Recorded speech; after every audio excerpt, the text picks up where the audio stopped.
Article 48 says it is a duty of the state, to protect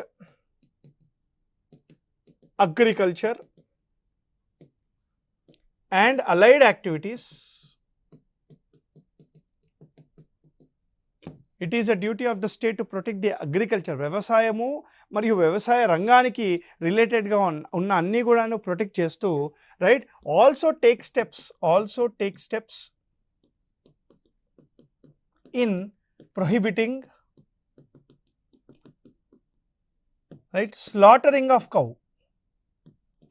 ఆవుని చంపడం కూడా నిషేధము అని అంటుంది. స్లాటరింగ్ ఆఫ్ కౌ, ఆవుని చంపడము నిషేధం అని చెప్పేసి మనకు article 48 of the Indian constitution ద్వారా వస్తుంది. ఎందుకని ఆవుని చంపడం నిషేధము? Because to protect the agriculture. ఇది ఒక మతానికి సంబంధించిన విషయం కాదు.